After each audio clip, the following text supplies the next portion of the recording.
vivimos en un mundo, que de todas maneras es ciencia ficción, es irreal. El mundo en que vivimos es una proyección de nuestras concepciones mentales. On peut se demander s'il y a vraiment une relation réelle entre science et science-fiction. En fait, le mot science-fiction, qui est un mot américain, est assez trompeur. Tout au plus peut-on parler de réflexion sur l'état de la science à un moment donné. Can there be science fiction without science? Yes, there can be science fiction without science. There can be science fiction without a scientific content. There can be science fiction without a future content. But I don't think there can be science fiction without a speculative content of one kind or another. Sans doute y a-t-il, de la part de certains écrivains de science-fiction, une sorte d'intérêt particulier, de fascination pour les scientifiques en général, mais intérêt dont on s'aperçoit qu'il est souvent déçu quand il se matérialise par une rencontre concrète. Donc il vaut peut-être mieux que les écrivains de science-fiction continuent à rêver des scientifiques plutôt que de les rencontrer. Les revues scientifiques sont une mine d'informations, mais pas seulement au niveau graphique, mais également au niveau, disons, information pure. Régulièrement, je lis des revues scientifiques. Quand je comprends, j'ai double plaisir. C'est-à-dire que j'ai le plaisir de l'information réelle et également le plaisir du langage, de ce langage étrange qu'est le langage scientifique. Quand je ne comprends pas, je n'ai plus que le plaisir du langage scientifique. Et c'est un plaisir qui pour moi est tout à fait extraordinaire et que je retrouve dans la littérature de science-fiction. Au fond, ce que nous appelons science aujourd'hui, d'une certaine façon, ne ressemble pas beaucoup à ce qui s'appelait science au siècle dernier, et certainement encore moins à ce qui s'appellera science au siècle prochain. Et du coup, peut-être, au fond, la meilleure définition de la science serait-elle, eh bien, c'est ce qui se fait dans des laboratoires qui s'appellent laboratoires scientifiques. Si l'on veut illustrer ce rapport direct à la fiction qu'entretient la science, cette façon d'être de la fiction qu'est la science, on peut justement revenir encore une fois à l'étymologie et se rendre compte que ce verbe fingere, qui donne à la fois fiction et effigie, c'est aussi celui qui donne le mot figure. Et que les géomètres, depuis les Grecs, quand ils tracent des figures de géométrie, font de la fiction. Un triangle géométrique, c'est une fiction. Un vrai triangle tracé dans le sable avec un bâton à une épaisseur, il est irrégulier, il n'est pas un triangle géométrique. Et de ce point de vue-là, la géométrie, une des premières sciences donc, est l'exemple type de ces fictions que crée la science par rapport à la réalité. Donc, au fond, ce tiret qui sépare la science de la fiction devrait être dédoublé et on devrait lire science égale fiction. Ciencia ficción es una ficción sobre la realidad. La realidad actual es científica. Todas las realidades están caducas, solo queda la realidad científica. Yo digo que todo es humano. La ciencia no es la ciencia como una cosa global y abstracta. Son seres humanos que experimentan con una realidad. El hombre no crea, el hombre transforma, descubre y desarrolla. La science-fiction telle que nous la connaissons aujourd'hui a pris naissance en France dans les écrits de Jules Verne, qui se tenait tout à fait au courant des dernières découvertes de la science de l'époque. Et par exemple, le Nautilus était fondé sur des essais qui avaient été faits de sous-marins. Ensuite, dans des revues françaises comme Science et Voyage ou aux États-Unis, dans Modern Electrics, il y a eu aussitôt des auteurs qui se sont mis à fabuler, dirons-nous, à imaginer à partir des découvertes scientifiques de l'époque, en essayant de les prolonger. Et je crois qu'elle s'intéresse à la vie quotidienne et qu'on peut trouver dans la littérature du 19e de nombreuses descriptions de ce que sera la vie quotidienne au XXe siècle, à commencer par le fameux livre de Robida avec ses charmantes illustrations qui nous frappent extraordinairement parce que les anticipations techniques de Robida sont parfois plus ou moins proche de la réalité quant à certains instruments de communication, genre téléphone ou visiophone, mais souvent extrêmement loin quand il imagine des déplacements aériens à échelle individuelle dans nos villes, qui seraient des villes où tout le monde se déplacerait dans des petits ballons ou des petits dirigeables.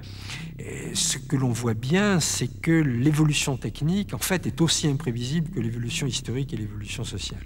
Personne n'a pensé, quand ont été mis au point les premiers moteurs à explosion, que la voiture aurait l'impact qu'elle a sur l'organisation sociale actuelle. C'était conçu comme un engin de déplacement réservé à une élite de type plus ou moins sportif, qu'il allait modifier radicalement la structure des espaces urbains et même de nations entières, était totalement imprévisible. La fraction de la science-fiction que l'on pourrait appeler anticipation, comme son nom l'indique, certainement a anticipé sur un certain nombre de réalisations moins scientifiques d'ailleurs que techniques. Il faudrait, tout au moins pour les périodes passées, ne pas confondre les deux plans, ce qui irrite souvent, et peut-être là à juste titre, les scientifiques. La science s'occupe des idées, des théories fondamentales, la technique ensuite de leur incarnation dans des objets, des instruments, des machines. La science-fiction s'est peu occupée des idées et des concepts, mais beaucoup plus effectivement des réalisations. Elle est beaucoup plus souvent d'ailleurs technique, fiction, que science-fiction. Il y a un rapport aujourd'hui assez évident entre les progrès scientifiques et le développement du genre littéraire qu'est la science-fiction. Le premier vol de Spoutnik a eu des effets absolument catastrophiques sur la science-fiction aux États-Unis, et étant donné qu'on est passé en l'espace de quelques mois de 41 revues spécialisées à 7. En effet, la science étant devenue une réalité, puis la science-fiction étant devenue une réalité, eh bien, beaucoup d'amateurs s'en sont détournés.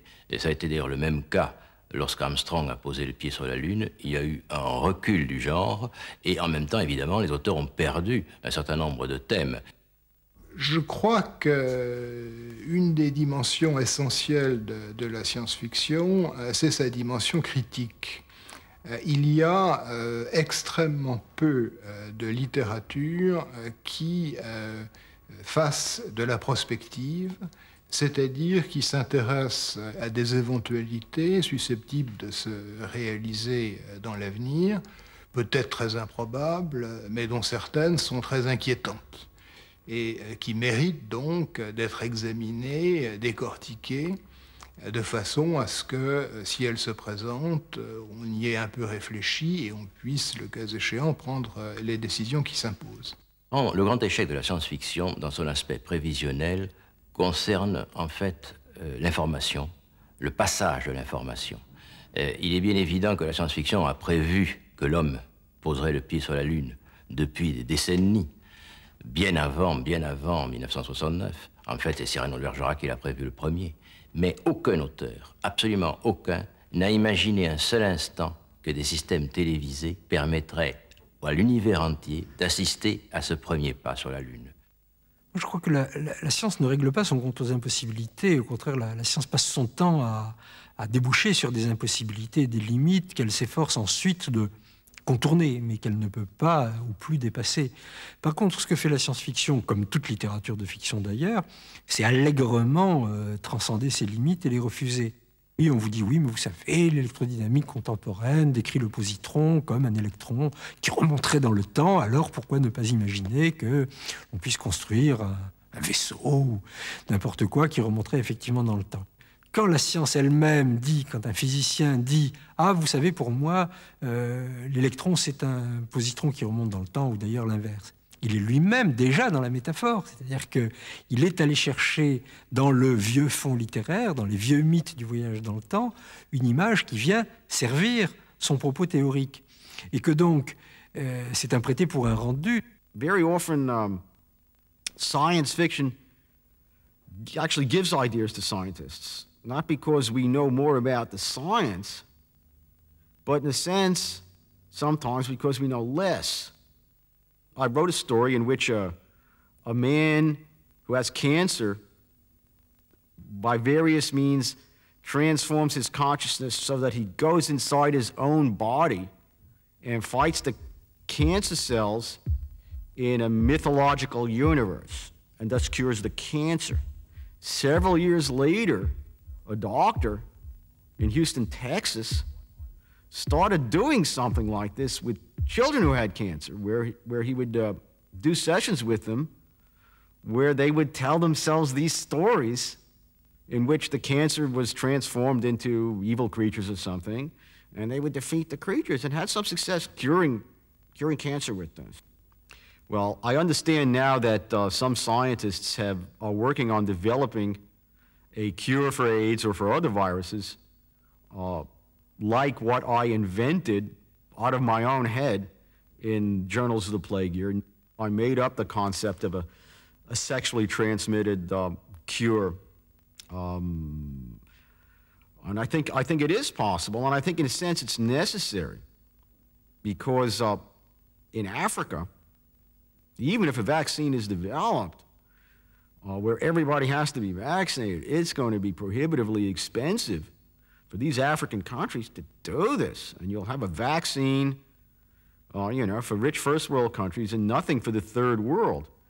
And I think it's a very, very, very serious social problem in ways that are not obvious, in what it does psychologically to people to have this stronger and stronger association of sex with death. 5, 4, 3, 2, 1, oh, let's go! Her name is Baby Boom. Her name is Baby Boom. What she wants and what she needs is bang bang. Only the longest can do it.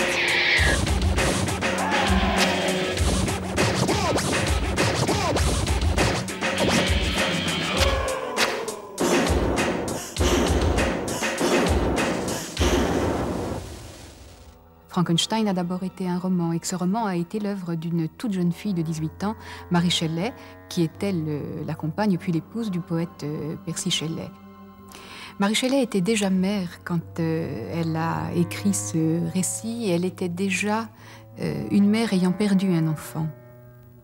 Elle était face à l'emballement, l'engouement des deux hommes qui étaient auprès d'elle pour les questions scientifiques de son temps, notamment pour les travaux concernant le galvanisme. On se demandait beaucoup à l'époque si on serait capable de ranimer un cadavre. Les sciences allaient prendre le formidable essor qu'on connaît au XIXe siècle. Et le récit de Frankenstein, c'est l'histoire d'un jeune savant, jeune, je pense qu'il est important de parler de sa jeunesse, nourrie d'interrogations fondamentales sur l'existence, et qui entreprend de créer artificiellement, en rassemblant des organes qu'il va ramasser dans des charniers, une créature artificielle à laquelle il transmet la vie par une opération qui s'apparente au galvanisme. La mémoire populaire ou la transmission populaire a opéré quelque chose de tout à fait extraordinaire de condensation en confondant le nom du monstre et le nom du savant. Je crois que tous ceux qui se sont intéressés à ce mythe et pour qui il a été extraordinairement parlant ont senti que du monstrueux pouvait venir de la science. Alors c'est une question immense parce que à la fois la science est une des grandeurs de l'humanité. Je ne voudrais pas que mon propos conduise le moins du monde à la démoniser. Simplement, nous ne sommes plus au XXe siècle dans une science qui est activité d'investigation et de connaissance, mais dans une version activiste et interventionniste de la rationalité scientifique. C'est en me posant beaucoup de questions, en travaillant sur les problèmes posés par l'artificialisation de la reproduction humaine, que j'ai été conduite à m'intéresser au mythe de Frankenstein.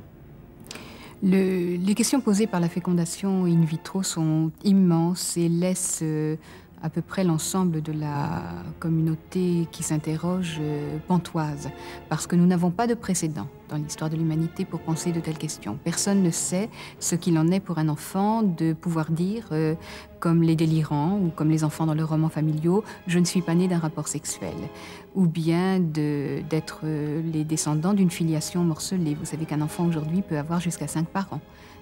Un père génétique, une mère génétique, des parents sociaux, adoptifs et une mère porteuse, par exemple. Tout ça relève de la plus stricte expérimentation.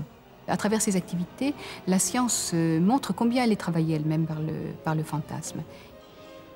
On voit arriver, on voit poindre le bout de l'oreille de quelque chose qui serait l'abandon de la filière biologique pour la naissance des enfants.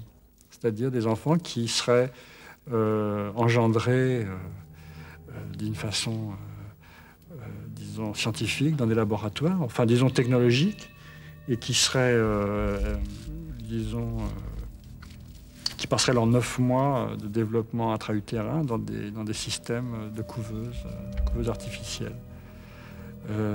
Avec ce qu'il faut, évidemment, de compensation pour qu'il n'y ait aucun traumatisme. Évidemment, nous, on dit tout de suite « Ah, mais quelle horreur, privé du sein maternel, l'enfant sera un monstre, etc. » Bien sûr, ce sera un monstre, mais on est tous des monstres. Pour l'homme du 5e siècle, nous sommes littéralement monstrueux. La forme humaine est le produit de quelques milliards d'années d'évolution. Il n'est pas du tout certain qu'elle soit la mieux adaptée à toutes les tâches. Estoy muy interesado por las mutaciones porque yo considero que somos una mutación constante. He mutado en una vida como 1500 años. He sido una mutación constante y lo único que yo quiero es mutar constantemente. Le mutant est également un des grands thèmes de la science-fiction. Il a donné à ce genre certains de ses chefs-d'œuvre, et par exemple à La poursuite d'Eslan, qui est en plus un thème sur l'altérité, sur le refus de l'autre par ce qu'il faut nommer l'homme normal. Mutant very often does stand for a kind of racial stereotype, that the many mutant stories written in the 19th century and in the early 20th century are retellings of the stories of slavery, for example, in America, or in Africa, or in Europe, with the mutants, or in some cases the robots, as the slaves. Le mot robot a été inventé par Karel Čapek dans sa pièce RUR, et où le robot était un travailleur, en fait, bon, un esclave. L'Antiquité avait imaginé un certain nombre de créatures mécaniques, notamment fabriquées par Héphaïstos, qui étaient tout à fait des robots au sens où nous l'entendons aujourd'hui. Et le robot moderne joue dans la science-fiction, et c'est pour ça qu'il a parfois une forme humanoïde, exactement le même rôle. C'est-à-dire être un esclave docile qui a l'intelligence d'un être humain, mais qui n'a pas la qualité d'un être humain, c'est-à-dire qui permet de résoudre d'une façon définitive le problème de l'esclavage et de l'avilissement de l'être humain. Le développement de la robotique traduirait à la fois le fantasme de maîtrise et de cérébralisation, d'intellectualisation de la vie et d'échappement aux exigences du corps et de ses pulsions. Si les gens font l'amour par machine interposée, comme dans beaucoup de romans de science-fiction, c'est manifestement au nom d'une économie extraordinaire qui est l'économie de la souffrance et de l'aliénation à l'autre et de tout ce qu'engage d'investissement et d'attachement le lien sexuel. On peut, je crois, sans beaucoup forcer la note, affirmer que l'activité scientifique contemporaine est largement habitée d'un désir de se débarrasser du fardeau du corps. En realidad, mi cuerpo es un robot. Es el robot de mi conciencia. Y un robot que yo no comprendo en todas sus posibilidades. Cuando yo comprenda lo que es esto, el robot me obedecerá como yo quiero y llegaré a mi realización. Toda la historia de la humanidad es vencer al robot de carne en el que ella vive.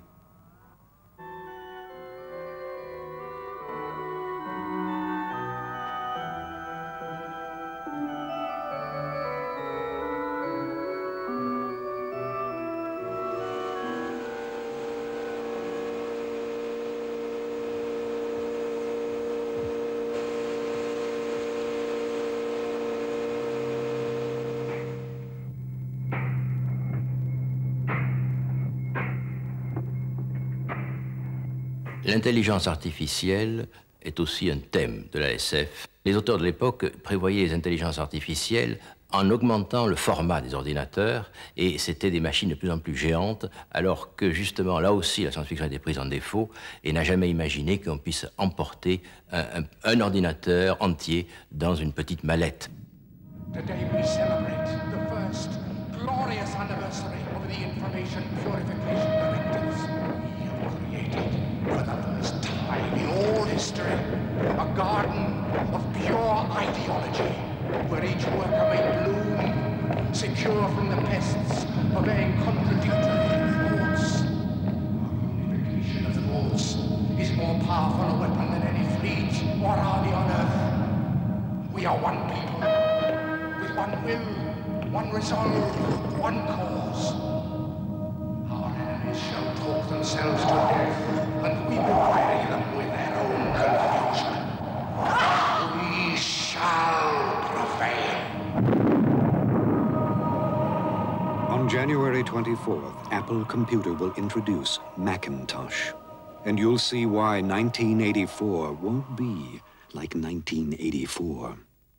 Il y a quand même un exemple qui est assez amusant, bon, c'est celui de Murray Leinster, bon, qui en 1946, donc ça va bientôt faire une cinquantaine d'années, avait écrit une nouvelle qui s'appelait Un logique nommé Joe, et où il décrivait, alors que à l'époque, les ordinateurs, justement, étaient ces énormes monstres avec des lampes qui occupaient un immeuble entier, décrivait justement deux petits ordinateurs que les gens avaient chez eux et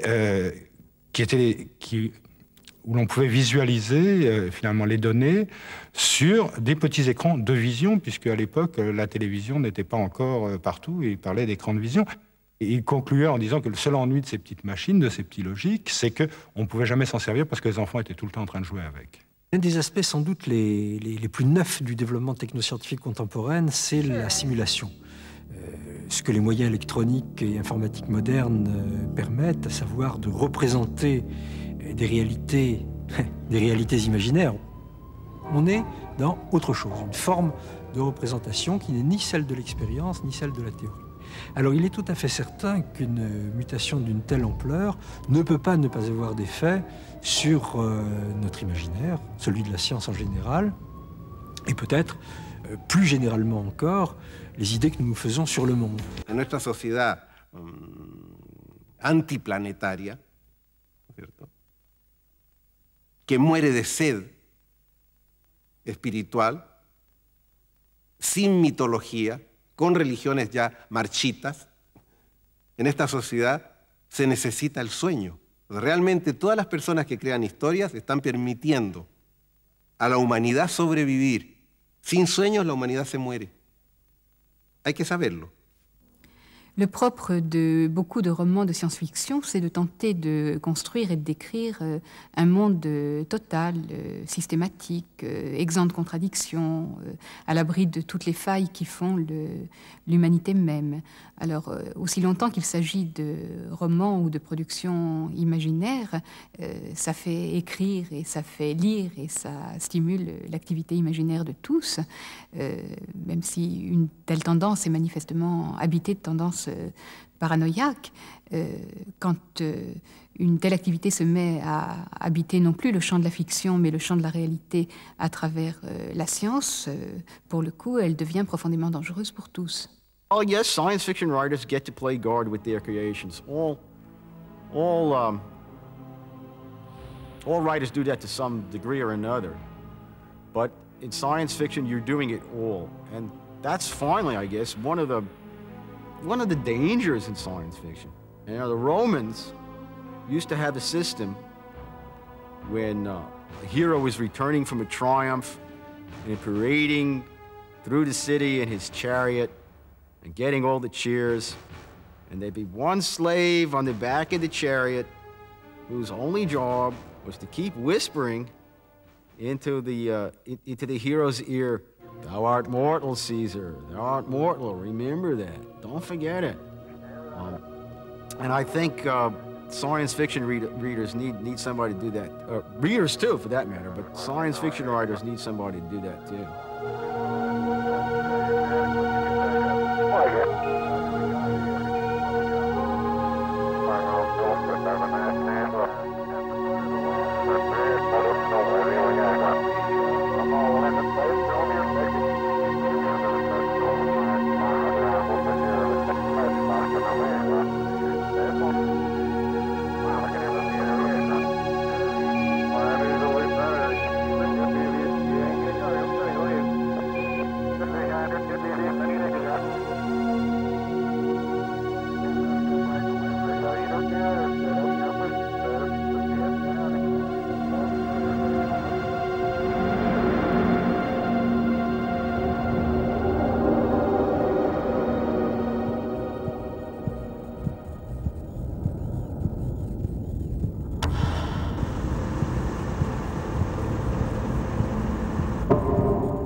rocket ship leaving this here planet.